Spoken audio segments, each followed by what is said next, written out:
Episode 3 Cycle Breaker.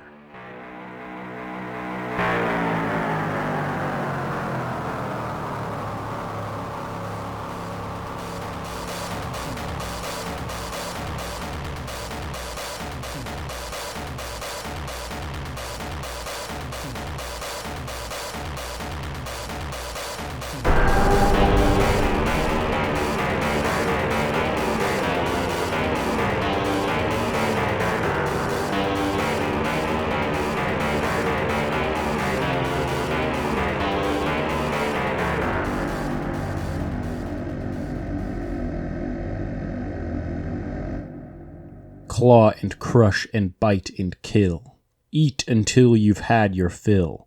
Push and hate and fight and die. The world speaks your lie. Carve yourself from it. Indomitable soul, open the window. Anger feeds joy, feeds sorrow, feeds anger. Those words were spoken from the mouth of the most dangerous beast ever known. The first immortal, the ultimate strength incarnate, by Ouroboros. Long, long ago, in a world much different to the Wonderland or even my own, there lived a snake. A simple creature in a world of giants, whirling storms that struck the ground with endless energy, and vicious predators that lurked in its place. It was the most raw version of nature. Brutality and rebirth were the only things that mattered, and it was in this space that the serpent starved to death. A simple garter snake, its food dried up, and its water burned away. This serpent held within it the potential for more, though, for when death came to claim it, it could not. When death knelt by its side, the compassionate force trying to take this creature mercifully into sleep, the snake refused. Death had never been bit at before. All creatures kneeled before it, laid on their bellies, and accepted defeat, but in all that primordial mercy, there was a single thorn in the side of such a force. Persistence, hatred, the spark of consciousness awakened into a bright flame cloaking the serpent in raw emotion. The snake bit at death, then clamped its own jaws onto its tail and ripped it off, gaining the strength to slither away, running from the deity. For millennia, death tried to take the snake, and for even longer, the snake hissed and thrashed and bit back, persisting through the clouds of mustard and waters of cyanide that surrounded it. Thus was born the first immortal. After a long while, a traveler found this place, walking upon its scorched earth. They found no such life, not anymore. There was only death and a snake. They found this amusing. Such a grand concept brought to its knees by a serpent no bigger than a ruler. They laughed, and madness reigned over this place, banishing the serpent to the Wonderland, ending death in the process. When the serpent awoke, it found itself bigger, better. It had a spine and arms, legs stretching out from its body. It stood much larger than before, taking a form not unlike the traveler that had arrived there on its home. Before it was a great desert, dry air, heat coming from the white sky.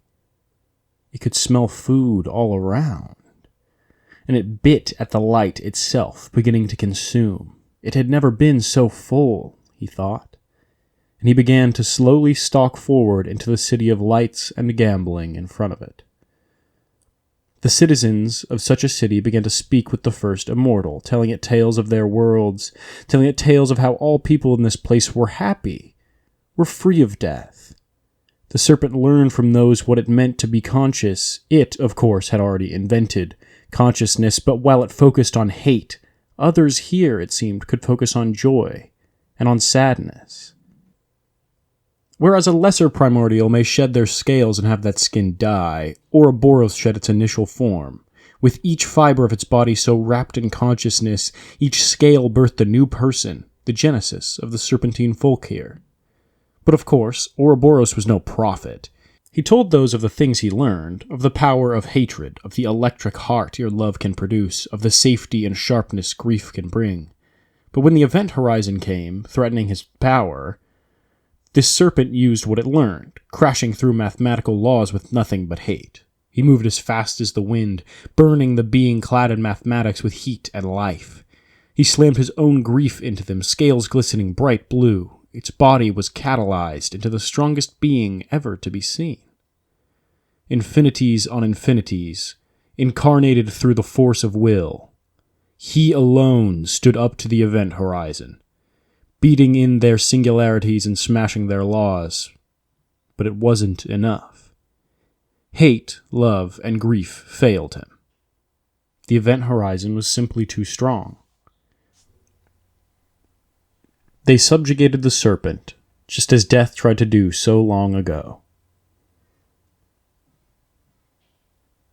The snake was left close to death, buried in the sand it once shedded. Those it birthed came to its aid, and it realized something. Hate, love, and grief were all simply lesser versions of the true three cardinal emotions of consciousness. With that realization, it shed its form once more and fully self-actualized, showing the world its desperation. With anger break the rules, with joy break through all barriers, and with sadness protect yourself from order. He now lays upon the bad moon as it hovers high into the sky. The night heralds its arrival as the sky floods with color. He has a certain sway over the emotional state of every being within the Wonderland as he sits up on his prison, raining down his seeds of his overpowering will. Across the Wonderland swirls his influence. Under the light of the bad moon, we can all taste his power. Desperation reigns.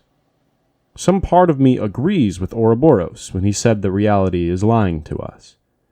We know that for better or for worse, he is emotion and humanity itself. And if that is true, then reality is nothing but our construct imparted onto us by us. He used to say that if someone died, all it meant was that they didn't truly want to live. What I think he really meant by this was simply that people only perish when their desires are shackled down. There is a power in that. I once met Ouroboros. This is what he told me. We both have been characterized by many names. For someone like you, I think the importance of you should be pronounced. Pink hair, dress of webs. I can smell the universe on you. I think, really, it could be a mistake to let you live. That was, if I was concerned with my survival. But I am no such creature. Take my head, Wonder. And what of those not like me?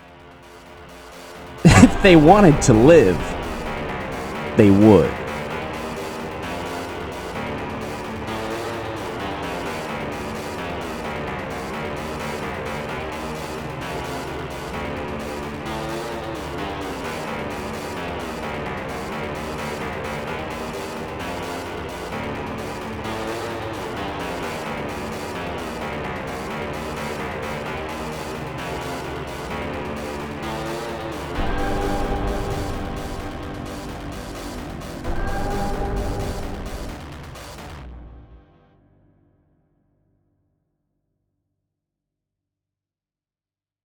Wormhole Wonderland was created, written, and produced by Win Oates, with music by Dummis and Caleb Mazzota. Visit our website down below by Webmaster Callum, and visit our Discord. Thank you for listening to Wormhole Wonderland. With artwork for this episode done by Actus Markham.